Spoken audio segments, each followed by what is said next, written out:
welcome to another episode of AP Taylor Swift, the podcast for Swifties who like to dive a layer deeper into the music.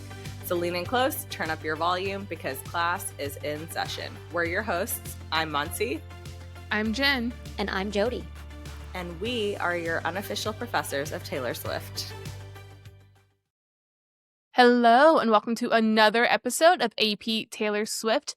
This week we are deep diving Hoax from Folklore. It originally came out in 2020 and was written by Aaron Dessner and Taylor Swift. This is a continuation of last week's conversation on songs connected to Wuthering Heights, so if you haven't listened to that, go ahead and check it out. But before we dive into the song, just a reminder, the way we do deep dives is thinking about who's the speaker, who are they speaking to in the purpose. So who's the I, who is the you, and what is the purpose of the song? And we will come back and do the purpose at the end and see what we all think.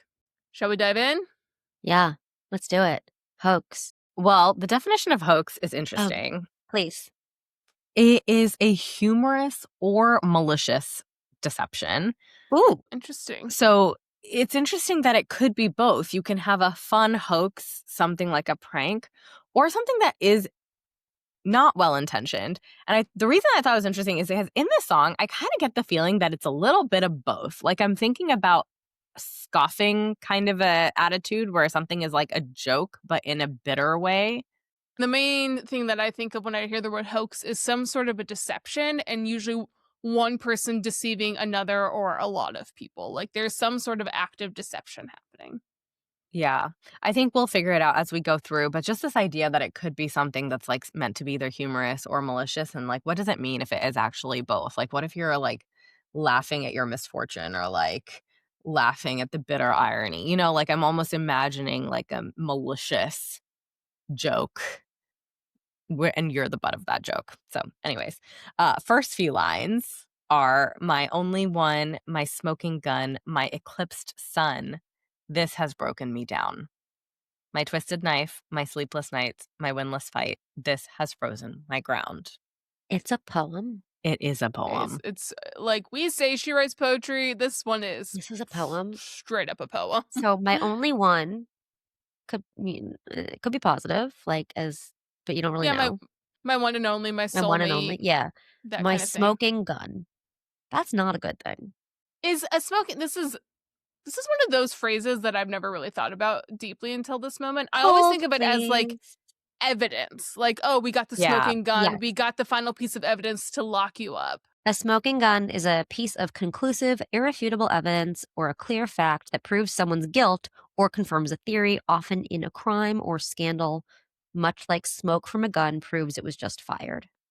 Yeah, when I talked about this in our previous episode, I looked up this definition, and the thing that kind of stood out to me was it's like an obvious giveaway. And so thinking about my only one and my smoking gun, to me, it feels like everyone can see. Like if you're my weakness, you're the obvious thing. Like it's the thing that everyone can see. Okay. And it could be describing the only one. It could be describing the eclipsed sun. I choose to tie it to the first one because it's more obvious. And so, yeah, to me, it just feels like something that's very apparent. So what do we think by eclipsed sun? I think I'm trying to take the first four lines together. Because it's like A-A-A-B. Well, the metaphor of an eclipsed sun is about profound change and transition. Mm-hmm. Now I feel like we're getting into astronomy. Eclipse also means covered, blocked. So if a sun represents bright light or something that's shining, something that gives warmth, and then all of a sudden something that eclipses that means you block all of that. Yeah, it's a lack of light and darkness is happening. Where darkness temporarily obscures light in particular. So you've got... And then this has broken me down. So it's dark. Shit's bad.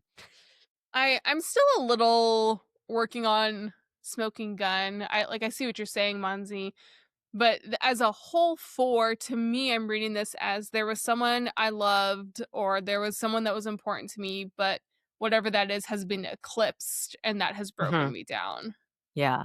It almost feels like an arc in and of itself in these three lines. Like you start with like, this is what you are to me. This is how obvious it was to everyone. And then this is what happened.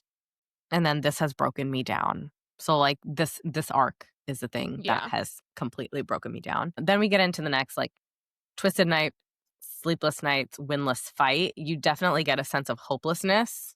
Very straightforward. It's Yeah. bad. Yeah. A lot of repetition right off the bat. My. Um, The and then twisted knife is interesting, though, that it's the my, because it's my twisted knife. So is it her knife that she's twisting, or is it the twisted knife that's in Ooh, you her? know where else we get my? yes, Death I by was a Oh, thinking thousand that. cuts. Death yeah. by a thousand cuts. Yeah, Interesting. exactly. I saw it as twisted knife in me. Like Same. That's when That's what how I I someone saw first it. thought puts of. when someone stabs you and then twists it, it's like Yeah. extra pain. But you would still say that was their knife, not your knife. Yeah. Well, unless you know. Well, it's mine now because it's Well, in my body. Yeah, I y- guess. yeah, or like I'm the one that took it. Like, okay, so if there's Like if you someone have I to love, live with there's it. clear evidence of change and darkness, and it's broken. I don't know. My twisted knife I see as pain. Maybe she's the one that's like taking action, right? Like Yeah. she's If you also have to live with it, like I live with a twisted knife in my side. Yeah, You know, that's like fair. it's like because it's sleepless night, it's windless fight. It just feels like an ongoing. We already know this Yeah. person is broken, but it feels like they're continuing to lose, you know? And I don't know if it totally matters to the interpretation, so like we can move on from it soon. But the fact that it's my winless fight does imply that she is fighting. So I think the knife could be either way. It's clear that she and this other person are fighting. So maybe it's her twisted knife and that she stabbed this other person, but then she's up all night about it, like, oh no, and this is my winless fight. This is I like, why am I fighting back? This isn't worth it. This isn't going to go anywhere. And I don't know if it deeply changes the interpretation. It's like conflict is happening, bad Yeah. things are happening. Like we still get it, but I think one could argue either way. But at the end of the day, I they're think fighting. There's twisting knives. I think how it changes it for me is like, is this person the first person and the one in perpetual pain, or are they both in pain? So maybe that's something that we can see as it Yeah, unfolds. this Because is so far we just frozen have my one. ground. Yeah, we just have one side of the perspective. So Yeah. ground is frozen. Great. shit's cold. Yeah, I think that again maybe goes to the eclipsed sun of Yeah. she likes to Dark, play with cold. seasons. Yeah. That the sun is gone, everything is frozen, it's dark. It's also lifeless. So if her ground is frozen, nothing is gonna grow, nothing Yeah. new is coming out of it. It is Exactly. in stasis of death in a way. Yeah. This stanza: pain, worry, guaranteed loss, cold. That's what I got so far. So I'm writing it all down. Love that. Okay, great. Jody, paint us a picture with this beautiful Well, it's just imagery. very clear. Then we Uh, have stood on the cliffside screaming, "Give me a reason. Your faithless love's the only hoax I believe in." so the poetry changes. The rhyming scheme changes. Mhm. We went from like A B C C C B to just A B C C C B A B C B. B C B D And G. just there's no more, and we finally get a you, Yes. Yeah. because we've only heard from the my things about me or my. See, here's And another interesting thing about the I and you, though. I always read stood on the cliffside screaming, give me a yeah, reason. it implied you. Is an implied I stood on the cliffside is how I read it. Yeah, Of like no, I I'm stood on the saying, cliffside. yeah, the you But is your it could faithless be love. well, I'm saying the stood on the cliffside screaming could Oh, It also could be you. you. Yeah. We don't know We who don't is know. one of the two of them or both of them. Maybe like the images they're on cliffs facing each other, being I like, love that. it's maybe it's a interesting. standoff. Like it feels like a stalemate of like who's It's a gonna jump duel. first, who's gonna shoot Hamilton first, a and duel. Burr. Yeah. Yeah. I still think it's the I, because it's my. This is frozen. My ground stood on the cliffside, Hmm. and it's give me Maybe. a reason. Because I think we're But still in the we like don't know. my We don't know me. who's saying. We "Give me a don't, but I'm reason." just, Like, It's I a just, I quote. think, yeah. yeah. But then I Your love, faithless love. but from my perspective, and then when it finally changes to the you, your faithless love's the only hoax I believe in. And then that all of a sudden gives context to like, okay, well, who's this winless fight with? Who's my only one, right? We start to get context, but takes us until the chorus to get anything else but the my's. Yeah, I think I like the vagueness of it. That's great. I love when she does this when it's like, who knows? But I assume, at least narratively, the person standing on the cliffside screaming, "Give me a reason," is threatening to jump. Is there any other interpretation there? I just wrote despair. But yeah, it's not good, that's for sure. Yes. I hadn't thought of that, but now that you said it, I'm like, I don't know how I missed that. The give me a reason, like, I don't know if it was because of the context of the last song that I was thinking of, but I was like, give me a reason to stay, give me a reason Yeah. for whatever. I don't know what it was, but I didn't think about the fact that it could be somebody just like on the verge of Give me jumping a and be reason like, to just give live. me a reason to Yeah. live or to jump. Yeah. Yeah, give me a reason to make a move one way or the Yeah. other from Right. here. Yeah. I like that it's vague. I like that I know. it's just leaves it up to interpretation of like, well, what does this mean for you? Is them going to don't want no other shade of blue but you. No other sadness in the world would do. This is going back just a tiny bit. We talked about faithless love quite a bit in last week's episode. I just wanted to pause. Outside of the Heathcliff Catherine scenario, is there any other interpretation or other things we would want to discuss? It's a heck of a phrase. Faithless love is like, wow. It's hard for me to think about this, like, not in the context of Wuthering Heights I because I was know. just doing the song, but it's like, what is a faithless love? Like, to me, it's like there's faithfulness, I think, right? So if you're faithful in a love or in That's a good. relationship, that's good. That means like two people, no cheating. Faithlessness then could be the opposite of that, and Right. that could suggest, that you're Lack of not loyal. right. But I also wonder if there's something more to this like word. Is it just that at the surface, or could it also just be like you don't trust in the love? Like you love somebody, but you're not You don't have faith fully in committed. it. Yeah, you don't have faith in it. You don't want to fight for it. Maybe you will give up on the love. It's not worth fighting for.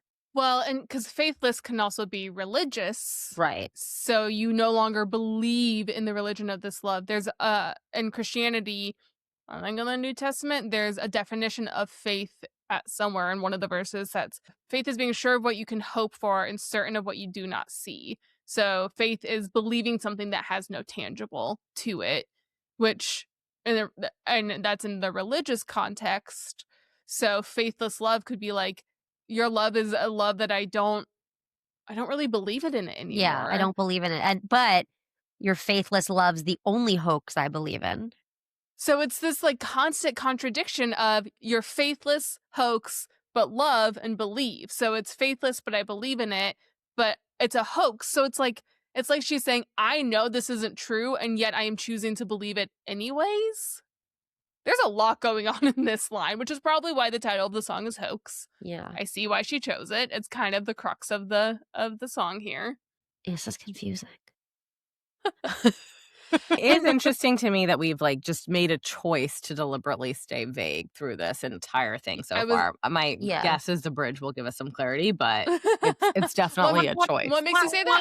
I don't know. Just 3 years of doing this. Like, I don't know.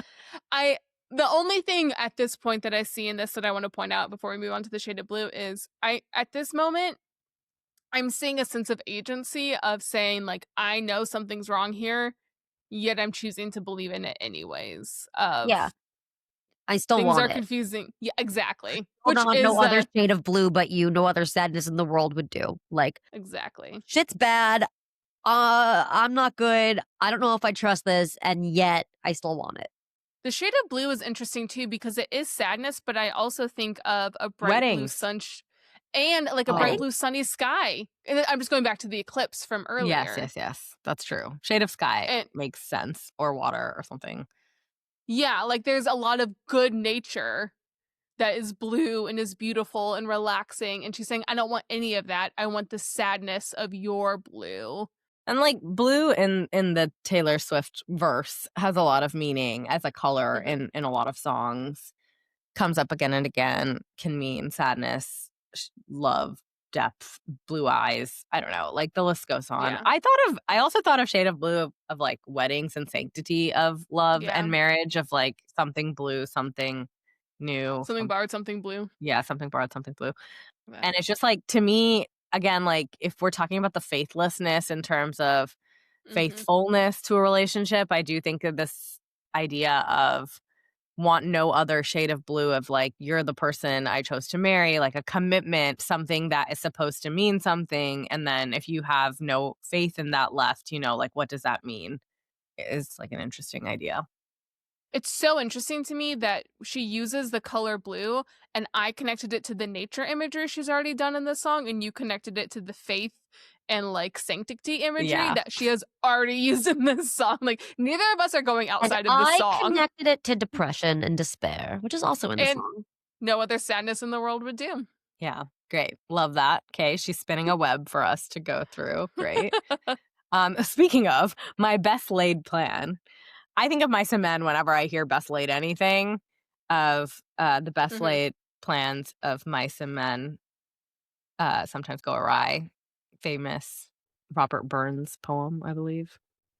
Yeah, It is that's Robert Burns' 1785 To yeah. a Mouse.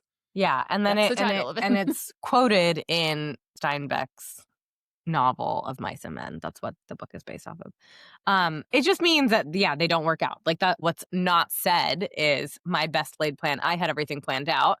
And then your sleight of hand, that's a magic term. You make Mhm. shit Deception. disappear. We feel Yeah. deception. Yeah, Sleight it's of leading hand it to is hoax a again. deception technique in magic. Yeah. Mhm. My And barren land, I am asked from your fire.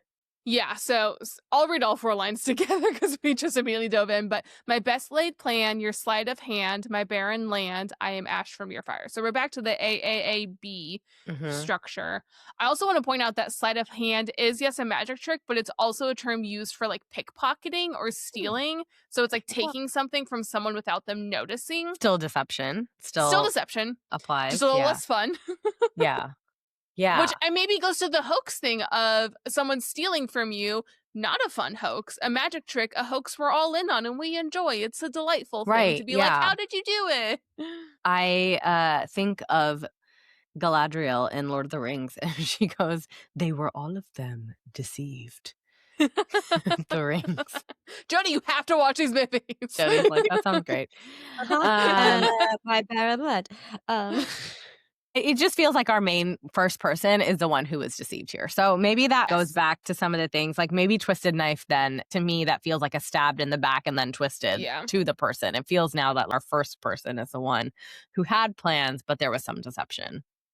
Yeah. Yeah. And the So fact that it's the mise that is the barren land that is now Yeah. empty because Yeah. I am ash from your fire. You are the fire. You have burned everything down, and all that's left of me is ash. Yeah. So the I made a plan. The other person had some sort of sleight of hand. So they bait and switch, they did something. Bait and switch is maybe really a good way to think of like a faithless love too, some sort of bait and I switch situation. Okay, this is a really dark interpretation, but this is a dark song. But It's Do you not when think gonna I that get. hear someone's dead? when I hear the word barren, I immediately think of childless, Yeah, that's what I like think Mm, of. by like not like infertile, not Yeah, able to have infertility. Yeah. infertility, like not able to have children. And the ash from your fire also just next to barren land. I'm like, this person was a victim of cheating and then they got an STD that made them unable to have kids. Terrible. and that is an interpretation, Mont. Sorry. No, But you're good. like That's how you were ash from interpreting. your fire? Yeah. It actually makes me think of so like historically how a tactic in war was burning down crop fields so that they would run out of food, which it just goes back. I was thinking of frozen ground. Like something is happening here with the you of the song to the speaker is ensuring that that speaker is like dead and cannot have any more life, is lifeless. And it's barren, it's frozen, there's nothing's coming out of this ground. When we used to go to the Jersey Shore every summer, and in my, you know how you have memories where you think it was like it happened multiple times, but it could have only happened once.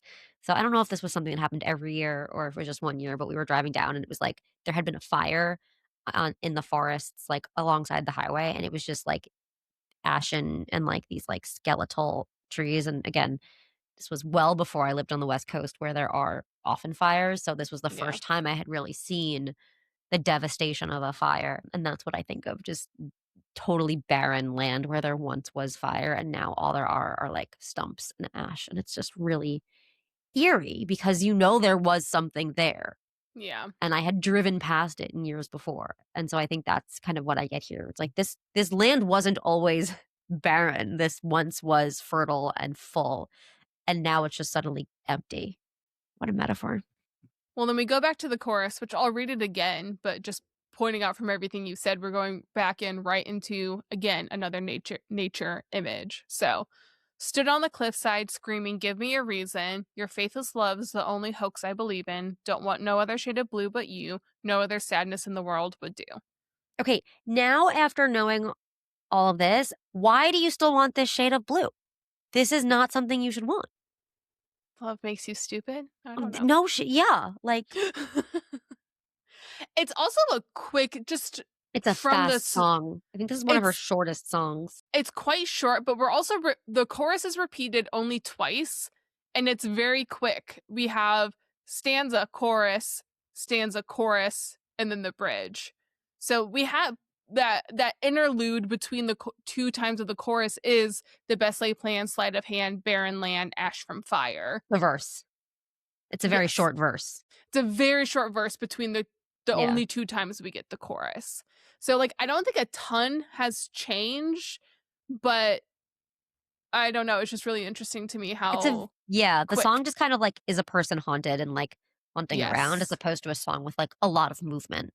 So what's interesting here is like the no other sadness in the world would do terminology, like would do is interesting choice also to me. Now we're getting clarity, like this is a choice no matter how desolate things get. I'd rather be in this situation of trying to figure out a problem than any other thing. So that's like interesting to me here where there's a little bit of redemption of I still feel that there's something worth it or something that can be saved. And I'm getting that just from the like would do at the end of no other like what does that mean to us when you're like nothing else will do, this is the thing that gives me the most satisfaction. Do we want to get into the bridge and see if it helps answer that? Because I don't have an answer. I don't either. Like And what a Jody had her peculiar thinking eyes what on. a peculiar choice of words. It is. Okay, I can read the bridge. "You know I left a part of me back in New York. You knew the hero died, so what's the movie for? You knew it still hurts underneath my scars from when they pulled me apart. You knew the password, so I let you in the door. You knew you won, so what's the point of keeping score? You knew it still hurts underneath my scars from when they pulled me apart, but what you did was just as dark. Darling, this was just as hard as when they pulled me apart." Doesn't like get better in the bridge. To me, this is like maybe suggesting that even at the start of their relationship, whenever that beginning was, there were some understandings that like the other person should have known what they were getting into. Like that's what the bridge is kind of speaking to me of like you knew that I wasn't whole, you knew part of me or the hero died. I guess we don't know who the hero is, but like things feel like things are hopeless at the beginning of this bridge and what it's saying is that the other person knew all of this. So if you already know that I'm broken, I'm hurting, I'm not in a good place, but you came in, it's like it sounds to me like the other person is weaponizing a lot of these weaknesses that the person already feels, and the person is just like, "That's not fair. Like, why would you do that when you knew all these things coming in? How dare you use that against me?" This is kind of what I'm getting out of the bridge. Yeah, I think a couple of things just structurally. First, there's two questions in this bridge. We have a lot of stuff of what the person knew, but two times she asks the question. So you knew the hero died, so what's the movie for? And you knew you won, so what's the point of keeping score? So there's sort of this, I don't know, like why are Rhetorical we questions. Why are we doing yeah, this? yeah, why are we doing this? Why are we making this a production? Why are we keeping track of things? Like we already know the outcome. So to me this is almost like maybe perhaps I might be getting into a purpose here which I don't have enough information yet, but theory at the moment is like a relationship that's over and it's like why do we keep talking about this? What we already know the outcome. The outcome is you won. maybe saying that I'm the hero. So the hero died, you won. Why are we still making this a movie? Why are we still discussing this when we already know what happened? Yeah, I get a sense of I am no longer whole, right? You know I left a Yes. part and you know that. So not only am I not whole, but Yeah. you are aware of this. I'm already So defeated and you're well I aware. left, present tense, I left a part of me back in New York. So I'm not fully here. You knew it still hurts underneath my scars from when they pulled me apart. So that's more past tense. Well, and we have they for the first time. There's a third party, Yeah. third person tense that's Yeah. coming in, and There's then another also point. Yeah. from when they pulled me apart is repeated twice. Right. Mhm. in And so we this. have things that are happening currently and things that like have happened in the past because it's scarred over, but it still Yeah. hurts. I am still raw. I am still not healed, even though there's things are scarred over and they look like they've healed. Yeah, I wanted to talk about the verb tenses as well because so present tense, you know that. Everything else is you New. knew. But the other thing is in the chorus, the present tense is I don't want no other shade of blue but you. So right Yeah. now, you know this, and I don't want any other shade of blue. Even stood on the cliffside screaming is past Past tense. So tense. it's Yeah. your faithless Things, love yeah. is the only hoax I believe in, and I don't want any other shade of blue are the only present tense we get other than you know I left. Yeah, it's like things happened and now I'm making a decision or Yeah. I'm It just making a feels like, choice. yeah, I don't want to get into purpose, but it feels like somebody is like very tired and defeated and they feel like the other Yes. person knows that. And so to Yeah. me, I'm getting the sense of like they're being taken advantage of in a weak state, Yes. like kicking a And dog when they're down kind of and situation. we get that from you knew the password, so I let you in the door. I trusted Very you. Trojan horse. Yeah. And like you almost like you knew the right words to say. You knew what to say to get me to Yeah. let you in. So like you did it. You won. Why are we talking Like about Why open are we this? still doing sesame, opened up the secret Yeah. door. Yeah. And then but what you did was just as dark. And that's I don't think we know what this person did other than hurt her, but there's no narrative here No. about like this person. We don't know. We say faithless love, so perhaps they cheated, but like Well, there's the whole it's barren thing that I talked about. It's gonna be the new love story. Barren land, ash I'm not on from the STD fire. train. Yeah, I think you're on your own. You're on your own, kid. I support you, but I'm not on the train with you. I'm waving to you from the platform saying good luck. Fun at Hogwarts. I mean, it would be pretty bad if that was the thing, but okay. Anyway, But like the faithless love could imply infidelity, but everything about that line is still so convoluted. It's like it was just betrayal of some sort. Nothing else implies infidelity. All that I think is really clearly implied is there was some sort of deep hurtful betrayal of yeah. some kind. Yeah. Because what you did was just as What dark. you It did was just just as hard. as when they pulled me apart. Like you Yeah. saw me go through this thing of pulling me apart, and what you did was just as bad. Yeah. Oy. I definitely like a deep betrayal, a deep deception, regardless of whether it's like cheating or whatever. There was something that was deeply deceptive, and it ends kind of similar, echoing the beginning. My only one, once again, my kingdom come undone, my broken drum, you've beaten my heart. And then we repeat again, don't want no other shade of blue, but you, no other sadness in the world would do. Coming back to the only one at the end there, like it definitely does feel like despite all of this, like maybe the betrayal is worse because you're my everything. Maybe there's a little bit of Stockholm syndrome there. You don't have the energy to fight. I feel like an absence of passion, fire, of willingness to fight back. And it feels very like Yeah. this person's a broken drum. Because And she's you're the one accepting that's defeat. you're the Just one no that's other beating it. sadness in the Yeah. world would do. It's like Yeah. you've beaten me, and I'm like, But okay, I put up with it because this it's is you. what I've got. It's you. So that's my choice. So I made my bed and I lie in it. I think this is another religious reference Good for potentially you. My kingdom come because undone. the Lord's Prayer is Our Father who art in heaven, thy kingdom come. So it's the thy still rhymes with the my, and she's playing it with my kingdom come undone. Because there's even that internal rhyme in there in some ways, come That's undone. pretty. So she's playing with it. Yeah, I bring up because that feels a little intentional to me. Yeah. And the fact that she's using faithless love, like, I think there's something to that here. That's really fascinating. This Just, is your area, Jen, so twisting the I entire know. meaning of the we're song. gonna need you to dive into that one. Start from the And- beginning. My only one, the one God, my smoking gun. Well, that I did have There are that thought guns of in the like Bible. I did have that thought with my only one, my kingdom come, because it starts with our Father who art in heaven, thy kingdom come. Yeah. So I think she is playing with it. And then Which would make sense, right? This is someone who she has put her faith in and yes. it's come undone. And I mean the hoax, that one of the things I think of with the hoax is like also like a cult.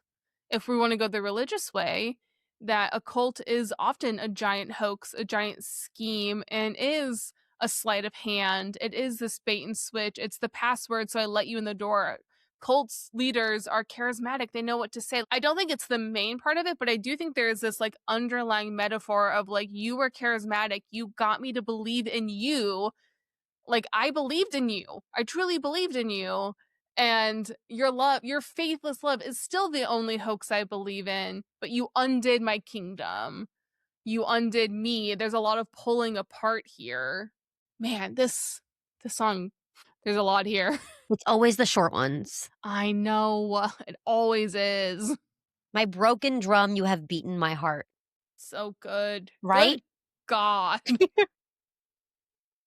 Because it's not like obviously just saying it, like there's a switch here. Instead of like beating a drum and breaking a heart, it's a broken drum and beating a heart, but a heart also beats, and you can obviously also break a drum, so like it's just a You lot of can beat a drum, you switching. can break a drum, you can break a Yeah. heart, you can beat a heart, or a heart can beat. Yeah, there's a lot Yeah. of. It's just so many layers. There are And then so also, many layers. you have beaten my heart. She does like to do like, you have beaten me black and blue, and thank you, Amy. Of like, you have beaten it, you've punched it, you've hurt it, you've bruised it.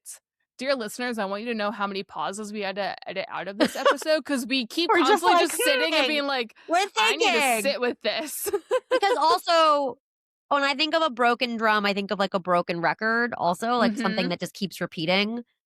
I also think of a broken eardrum, which I think has nothing to do with this, That but it is what my hurts. first thought was. But One that's thing that says painful. is you can't beat a broken drum, right? And like, because like it doesn't make any sound. Like if a drum is broken, there's Mhm. nothing to beat. But it says you have beaten my heart. So she says my broken drum, you have beaten my heart. It's like a play on words with the word beaten, but it's interesting because it doesn't make a sound, and the heart's only job is to make Right, but like you've sound. beaten, like you've won, but also the heart now doesn't beat. Right. Yeah. Girl, Yeah. I'm tired dissecting this. Is she tired writing this? And like a broken drum too, as a musician, she's been pulled apart. can't Her keep drum is time. broken. Well, that's a great and point. Yeah. and she's frozen ground, barren ground. Like she is creating nothing in this Yeah. moment. Yeah. In any format, in any metaphor, nothing is getting created. This is Yeah. really sad. It is really Taylor, sad. I good think Lord. like and the title, so going back to the title of it being hoax, like this is kind of why I think I always got that sense that it was something that was not funny, but there does seem to be a kind of dark humor here, right? Like of a hopelessness. The other thing that this stanza reminds me of, because of kingdom, and maybe it's just the kingdom, but is in It's Time to Go. Now he sits on his throne in his palace of bones, praying to his greed. I don't know why that made me think of the same thing, even though it doesn't use the word kingdom. It uses palace. We made the Death by a Thousand Cuts connection earlier We too did. with the my, and in the bridge of that we have our country. Guess it was a lawless land, so not exactly kingdom, but there is this Yeah. idea of using your country, your kingdom, a land as a metaphor there too. I really enjoyed that I just Googled the Lord's Prayer to confirm it was right, and then Death by a Thousand Cuts. You know, get you a podcast that can do both. Ugh. Are we ready for purpose? You're assuming I have a purpose at this moment? I mean, this is definitely a heartbreak song. It does feel very, I was gonna say it feels really romantic, but I don't think it has to be. As soon as I said, like, was in my brain, I was like, wait a second.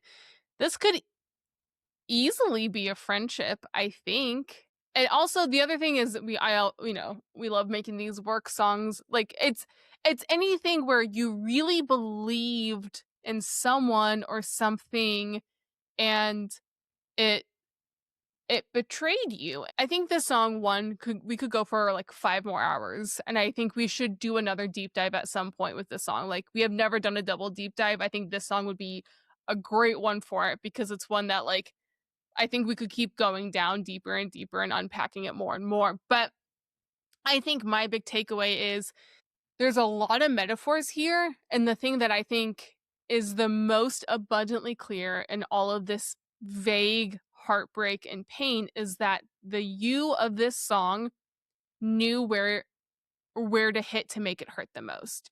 You knew all of these things. You knew it still hurts. You knew the password, and yet what you did to me was just as hard as all of these things. So you knew me, you knew what caused me pain, and yet you caused me just as bad pain as well.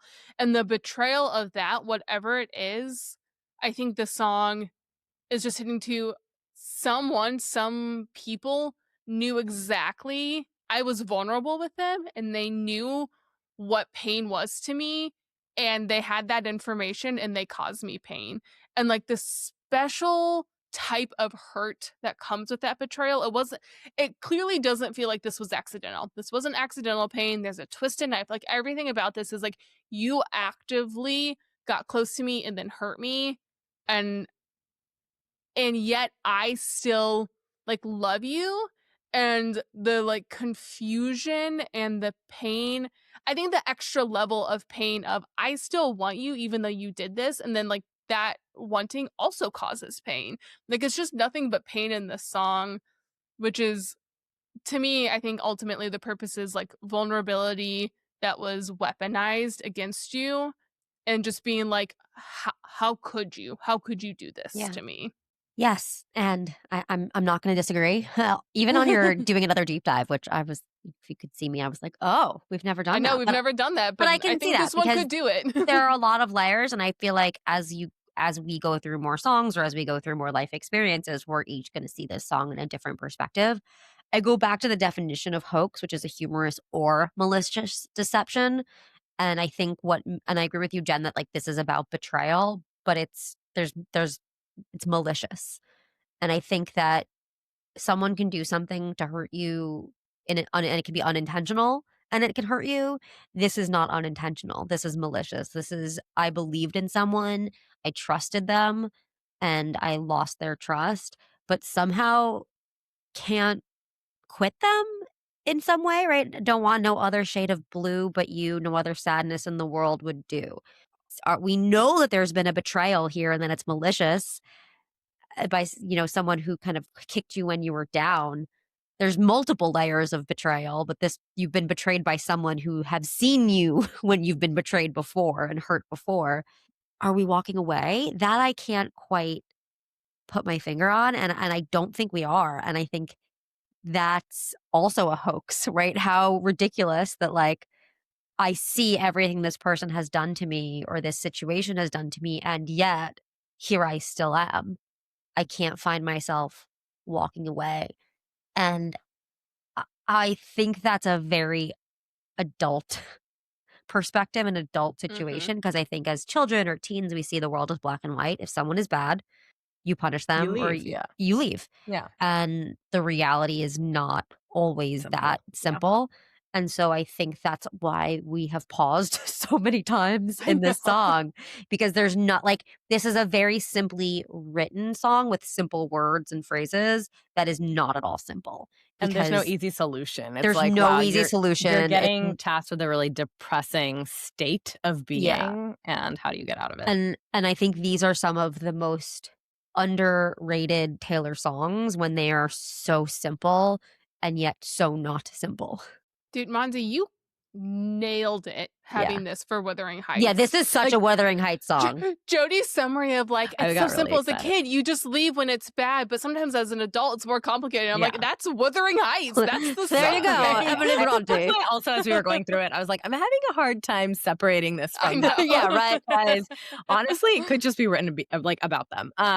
Maybe I really like everything both of you said. I do think that there's some real strong power in the title because of that duality of the meaning that it can have. Like, the reason that I started off with this feeling of like, it definitely feels malicious, but I can also kind of imagine like a hollow laugh of somebody scoffing at the unfortunate situation that they're in, because it does kind of feel like a joke of a relationship, right? Like, I am stuck in this sham of a relationship or this joke of a relationship, and maybe there's like a helplessness where I can't get out.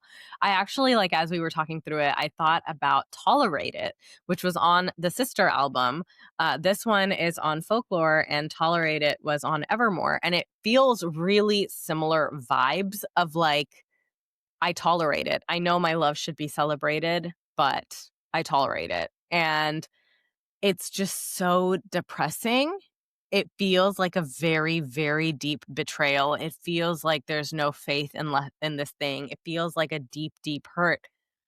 But there is this helplessness of like, and yet I choose this. I make the choice to stay because I don't know what else I could do or would do or want to do. Like, the joke here is it's jokes on me.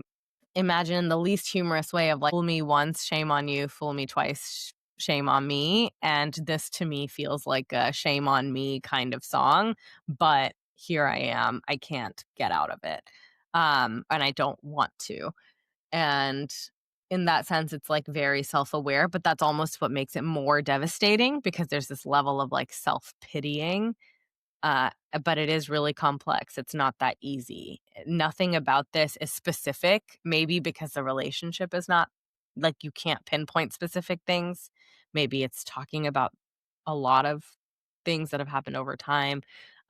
There's something definitely in the choice to have everything as vague as it is that maybe means you can't quite put your finger on it. But this entire thing is basically like a sham of a relationship. Well, as you were saying that, I realized one of the things we didn't discuss is the word only. So your faithless love's the only hoax I believe in. So kind of to your point, Monzi, like she's saying, I don't fall for hoaxes. I don't believe in hoaxes. I don't get caught that often. But your faithless love is the only hoax I believe in. So there is like I do see some of that of like, I guess I do fall for hoaxes. Guess sometimes I do believe in them because I believe in yours, but normally I don't. Like someone who is usually self-aware has been caught and is like, yeah, I guess you got me this time.